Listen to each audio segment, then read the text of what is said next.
What's up, everybody? Welcome to Storm Sessions. My name is Danny Enriquez, and we are here with the left fielder for your Miami Hurricanes, Max Galvin. Max, how you doing? Good. Thanks for having me on. You know, I got to say, I know you're a big Limp Bizkit fan, big rock fan, but when I see your walk-up, I'm hearing Pitbull, I'm hearing kind of club music. You know, what's your playlist looking like these days?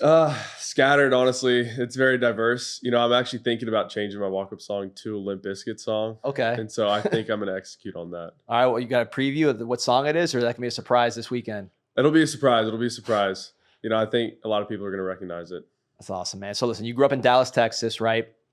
Athletic family. Your dad played at Oklahoma. He told me he almost crossed paths with your coach, JD, in the College World Series, and they just missed each other. Mom was an athlete as well, playing soccer. Sister, soccer player, UVA. Just athletic family. I know your two little sisters are playing now. What was it like growing up in the Galvin household? It was very competitive. You know, we're always competing against one another, and I think it makes us better.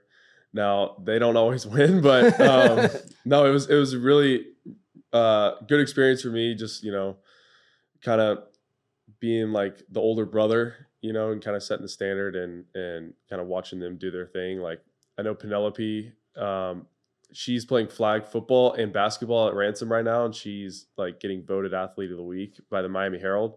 So that's pretty cool to see.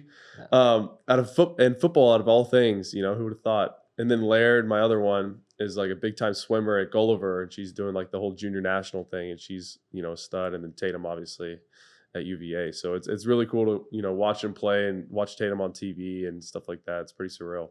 And you mentioned it that your sisters are here now. The whole Galvin crew is here in Miami. How did a Texas family end up loving the 305 so much?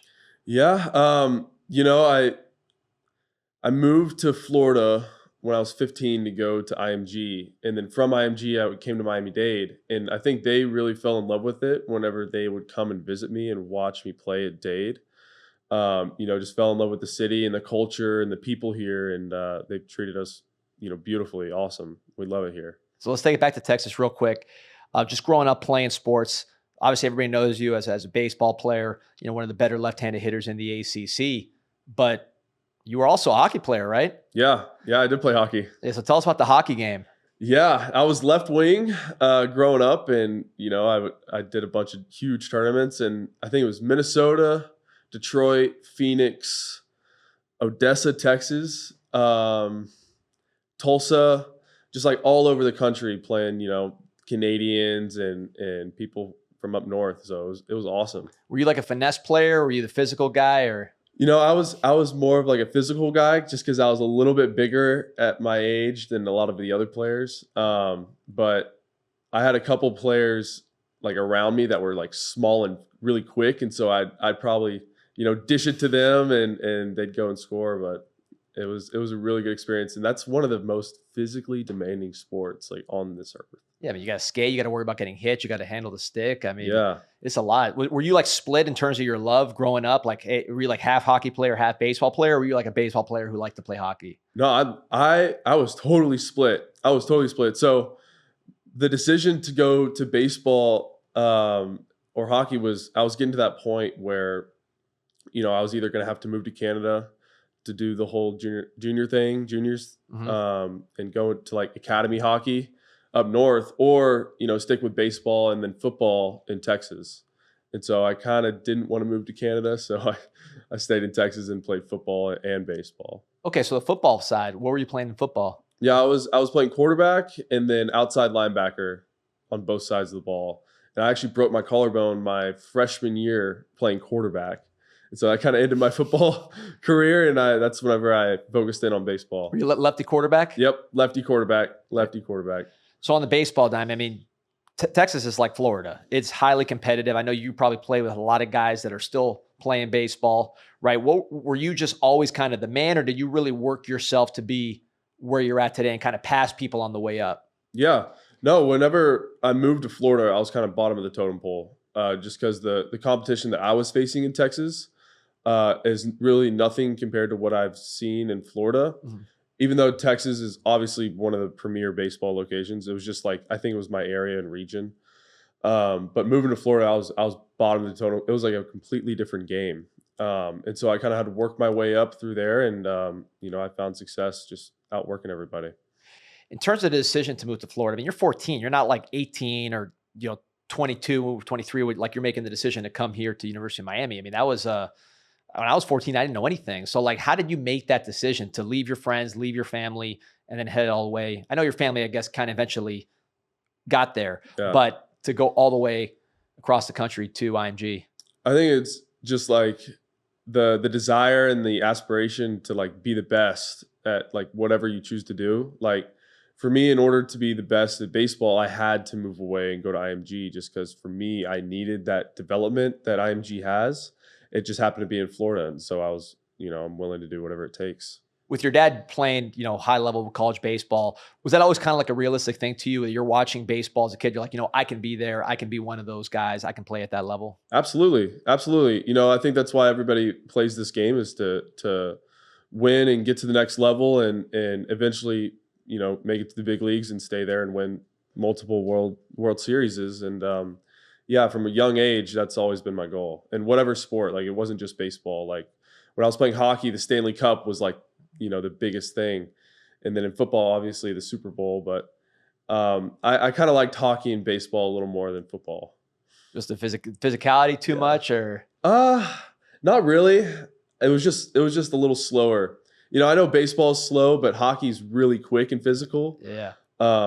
There's just something about hockey that I just love. What else were you doing besides playing sports growing up? I mean, 3 sports is not a lot of time to do too much else. Plus, you got to go to school as well. Were you into anything else growing up? Yeah. My family would vacation in Hawaii, and I learned how to surf there. And then we would do Christmas in Colorado, and I used to be a high-level snowboarder. I mean, not anymore, obviously. The risk of injury is, too high, but I was a really high level snowboarder doing like the backcountry stuff and, hiking up to the summit and going down. But yeah, that's what I used to do. Man. So surfing, hockey, baseball, football, and snowboarding. Mm-hmm. Pretty nice life there. Yeah. Not bad at all. So IMG, you're there. People from all over the world, not just the country, right? The world, there to play sports. What was that like? I mean, it's hard enough going to new high school when you're 14 and kind of meeting new people. You're like in a whole different planet. What was that like just as a kid? Forget the sports part. As a kid, it was really a culture shock, because like you barely meet anybody from another country at your local public school in Texas. And then moving to the most diverse school in the country, I think there's like over 250 schools or over 250 countries, represented by IMG through my sophomore year, through my senior year. And so I met like people from Miramar, China, to Australia and all of the European countries. Did you need like a Google Translate to talk to girls and stuff? Sometimes actually, yeah. Yeah. And a couple of my boys too. There's some Russian, I knew a couple of Russian baseball players, believe it or not. Huh. Yeah. So obviously there's that transition. Now the baseball part, you mentioned good player always. Now you're kind of, you said bottom of the totem pole, obviously didn't end up there, but when you start, what was that like, kind of that ego check? Like, hey, I got guys I got to catch up to and pass. Yeah. It was a reality check, just to kind of see like the best of the best, cause I always thought I was good in Texas, but I was nothing compared to these guys. And so, being with them every single day and kind of grinding and working out and getting the pitches and kind of developing really, really helped me every day, because I think we were on the field from 1 to 6 every single day, compared to the hour of baseball practice after school in Texas. And so it really opened up my eyes and, my development. I was a completely different baseball player from the start of my sophomore year to the end of my sophomore year, and then just repeated those steps through my junior and senior year. And what's that schedule like for an IMG student, for those who don't know? Yeah. So at IMG, at least for my schedule, I would wake up at 6:45, and then I'd have class at 7:45. I'd have class until 11:30, 11:45-ish. And then I was in the weight room at 1 or on the field at 1, depending on the day. And then I'd end up back home around 6-ish, 6:30-ish. Man, home is there's dorms, right? Yeah, dorms. So you walk to the CAF, and then you walk to class, and then past the class is the fields. And then after your day's done, then you just go back to the cafeteria for dinner, and go hang out with your boys and swim in the pool and, play ping pong or do whatever you got to do. Did you get out into town, or was it kind of like that's your town? It's like a campus. Yeah, no, it was like they're pretty strict with security and letting people out, like liability thing or whatever. Yeah. I get it. But like everybody was super close just because they were all in it together, especially being on campus, at least for my sophomore year. My junior and senior year, like since my family moved, like I lived at home, which was like 10 minutes away. But living on campus was a completely different experience. I had a really good roommate, thank God. But it was our own community, basically. Was everybody trying to crash at your place once your parents moved out there? Yeah. We had a nice place too. It was right on Anna Maria Island, and so the beach was like in our backyard. It was pretty sweet. Man, what a life. So, we're talking about good things here, but as you're getting better on the field, the attention's coming, but not necessarily, like Oklahoma where your dad went, obviously Miami where you're now. That level of school didn't necessarily show the interest that I'm sure you thought you deserved, and you've since proved that you deserved. What was that like, kind of going to some place to get better and become that high level player, and then saying, hey, I'm doing this, I'm getting better, and no one's paying attention? Yeah. So it really, like, COVID hit, and then the dead period for recruiting happened with the NCAA, and that was really whenever I started growing into my body and hitting the ball further and throwing it harder and really kind of, like I said, growing into my body. And it was frustrating, of course, because everybody looks at like the Power 5 schools, especially like a school like Miami, like who doesn't want to come here and play baseball? I know this is my dream school. And so, kind of not getting the opportunity and the exposure by, those schools during the dead period, it was frustrating. So the only people that were scouting were JUCOs and pro scouts. And so the first like scout that actually came up to me was a pro scout, like not even a school. And he recommended JUCO, and I'm so glad I took that advice, because my 2 years at Miami Dade were so crucial. I think between the 2 years, I had around 500 at-bats, and 500 at-bats for baseball players is crucial. Like, I'm a completely different baseball player from, the beginning of my freshman year at Miami Dade to the end of my sophomore year. And those at-bats really, really developed me, and I learned a lot about a lot about the game and how to play it the right way, and just I don't know. I know you raked at Miami Dade when you hit 400 your last year, something like that. Yeah. What was it like? It's kind of like a parallel world, right? Because you were at the thesis, right? Yeah, I was at the thesis. You're already telling me that. So you're right next to University of Miami. You're not at University of Miami, although clearly your level of play is the caliber of University of Miami. What was that like, living in Miami, playing baseball, and kind of looking over the fence and saying, okay, that's the big time. That's where I should be? Yeah. I'm not going to say it's weird just because I hadn't experienced it previously, but it was more motivation. It was more like motivating for me to get up every day and get to work and to outwork and outperform everybody that at the level that I was at, because I couldn't really control where I was at the time, like level wise. All I know is that I had to show up every day and I had to outwork and outperform everybody around me, basically, in order to get this opportunity. So the opportunity ends up coming not from the Florida schools, but to Oklahoma State. Kind of a roundabout thing. You end up going back into the portal after that. Northwoods League, right? For those who don't know, one of the biggest summer leagues out there. You now have entered the portal again. Maybe not. I think your transfer ranking, I remember seeing one of them was it was like 5,000. Like you didn't even exist. I don't know. I guess I didn't look at the, your stats from MDC, but then you go to Northwoods with that kind of, with no hype really, other than Miami fans knowing that you were going to come to the University of Miami. So I'm skipping a little bit ahead, but I want to talk about Northwoods. What was that like, playing in that league and dominating like you did? It was great. It was the best experience in summer ball that I've ever had. It was the thing that I loved about it the most was that you get up and you play every single day. Like, we had, I think, 2 off days in like 2 months.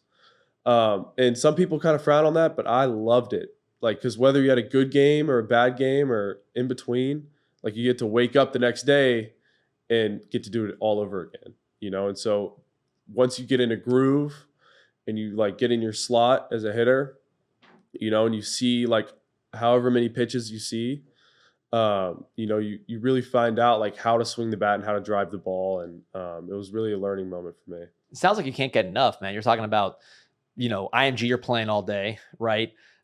JUCO, you're getting all these at bats. And then Northwoods, you want to play every day. Like, is there ever enough baseball for you? You just want to play as much as you can? No, like baseball is the hardest sport out there, and the more you play it, the better you get. And so I'm obsessed with just getting the field and playing every day. Do you watch baseball? Was that something you watched growing up? Obviously, you're playing so much. You don't have that much time to sit there on the couch all day. But was there like players you followed or things that inspired you outside of just, yourself and seeing your dad? Yeah. I just started watching baseball because, growing up, I was into a bunch of other sports. Right.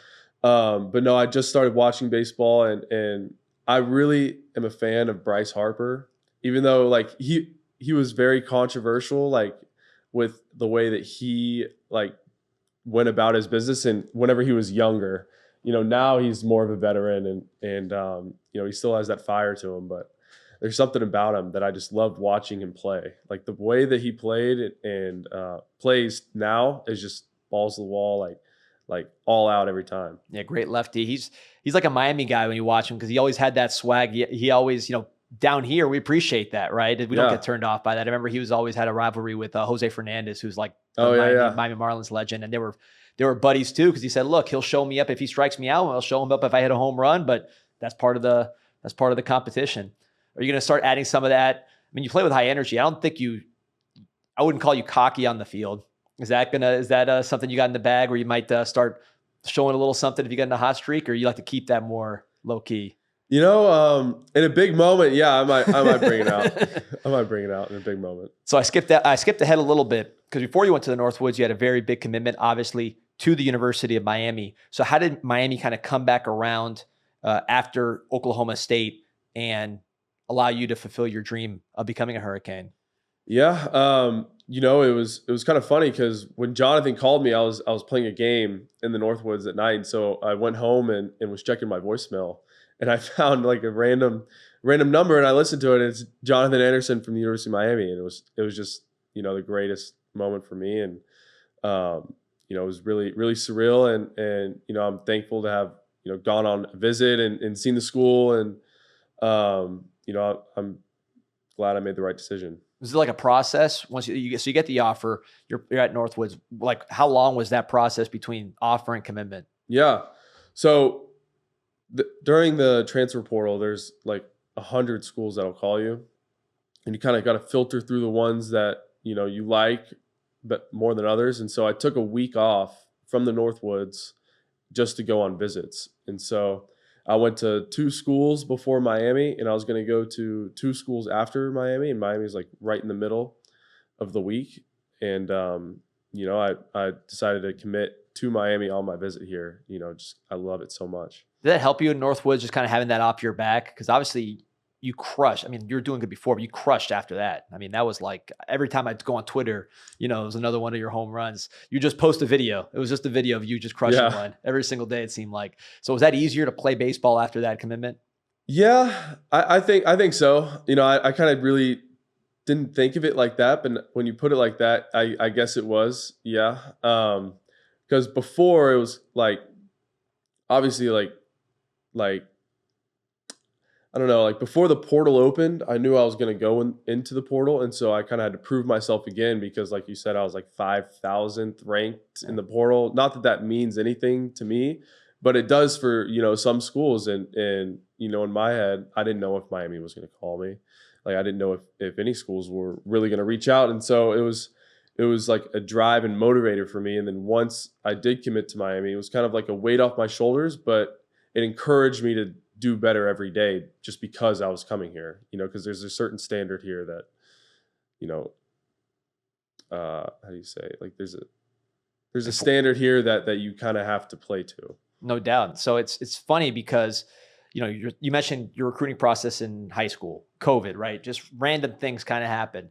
Then you come out of Miami-Dade, Miami's coaching situation was different. So like that didn't work out. Then finally kind of the pieces came together, and you knew JD a little bit, right? There was already, at least he knew you from when you were at Miami-Dade. Yeah. I met him a few times when I was at Dade. Yeah. So it all ended up working out for the best. And, we talked before, and you told me you feel like an honorary Cuban with how much Cuban coffee you drink. Just tell me about just living in Miami. And we talked about a little bit earlier with your family, but just you've been around, you've been in Texas, you've been in Bradenton, you've been in the slopes. You're almost in Canada, for a second there.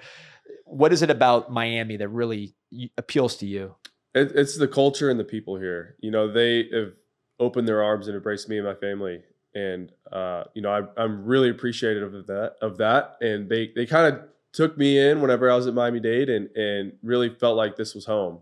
I don't think I'll ever leave the city of Miami to go live anywhere else, just because there's nothing quite like it. It's a huge city, but it's a small community. Everybody knows everybody, and they all look out for each other. And your dad, having played in the College World Series, seen Miami really in the prime, did you understand that, kind of the history of this program before you joined it? Absolutely. Yeah. My dad would always talk about, the Miami Hurricanes and their prestigious like dynasty kind of, growing up. And so I kind of always viewed Miami as like the pedestal of college baseball. So we expect you to have a long career playing baseball. Obviously, we got a lot unfinished business here at Miami. And then after that, when you're done playing, where do you see yourself? Down the street. Down the street. Doing what? Doing what? Hopefully it's after a long career in the big leagues. I'll always be a supporter of Miami, like to the day I die. I love this school so much, and I'll be living down the street in Miami. As far as like what I'm going to be doing, I don't know. I'm not a guy that can sit in the cubicle all day. So I'm going to be doing something cool, fun, and interesting.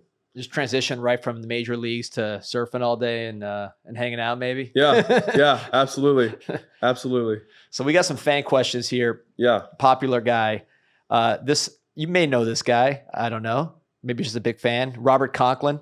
Oh yeah, Rob. He wants to know how you became so big and strong and powerful. Nick Soto. Nick Soto. I've heard that a lot from people, for real. And I've seen, you could see it just having watched some of these guys last year and over the course of this season. So what is it about Nick Soto and his routine? You were at IMG at 14, so you're no stranger to hard work and high level preparation. What is it that's taking guys to the next level? Yeah, it's the way that Soto does his training and how he goes about his business, and it rubs off on all of us. I think this fall I came in at 193. And by the end of the spring inter squads, I was like 208. Like I gained however many pounds of muscle, and it directly translated into the game. Awesome. What's your dream stadium to play in from Josh Krulik? Dream stadium? I mean, besides Mark Light, it would probably be Charles Schwab, in Omaha. Yep. Because that's the goal, and that's the dream, is to win the College World Series. Maybe we'll see you there this year. Got a comment from the guy down third. Looks like we got a Chucks fan here. He said, what was your favorite part about playing in the Northwoods League with the Chucks this past summer? My favorite part of playing with the Chucks was probably winning the first half of our season, because in the Northwoods League, there's 2 halves. And if you win either of the halves, you're automatically in the playoffs. And so we won the first half, and then I think we came in second in the second half. But like that was probably the best moment, just because I think it was like the first time that they won a half in like a long time, and I just love being around my team and my coaches there too. Is that like the Cape where there's like a guest family or host family, or how's that work? Yeah, there was a host fam. I loved mine. They were great to me. Super, super, super nice people. And I played at a city in the middle of Wisconsin, so the Midwestern like hospitality is real. You guys get away and do anything out there? Like, what is there to do in Wisconsin? You like go fishing on the lake or something, or what's kind of the getaway up there? A lot of golf, beautiful golf courses up there in the summer. golf, and then there's a couple lakes. Like my host parents, their son had a boat, and so we would go wake surfing and wakeboarding and stuff like that a couple times. It was great. But I mean, honestly, like our schedule in the Northwoods was so demanding that we barely had time to do any of that. How's your golf game? It was a lot better than it is now. I haven't played golf in like around like, I don't know, 8-9 months, but I actually play golf right-handed. So so I'm able to like do it without messing up the baseball swing. There you go. Who's better, you or your dad on the golf course? Right now, my dad. But if you were to ask me this like a year ago, definitely me. I'm crushing them. All right. So what are your favorite places to eat in Miami from Austin Pollock? Ooh, I really like Prime Italian. We do a lot of family dinners there. El Gabbiano. But my personal favorite, which I go to almost every day, is Casa Cuba. And I know didn't you mention something about Isla Canaria? Islas Canarias. Yeah, check them out. That's like the holy grail for Cubans out there. Casa Cuba is great too. They're both, like it's Miami. There's a lot of great Cuban restaurants, but Islas Canarias, the Dayland one, check that out. Let me know. But yeah, that Cuban coffee, you're a high energy guy to begin with. Does that kind of take you to another level? Yeah, it does. It does. It makes me lock in. I love it. I love it. It's like coursing through my veins right now. I have it right here. Do you drink it before games?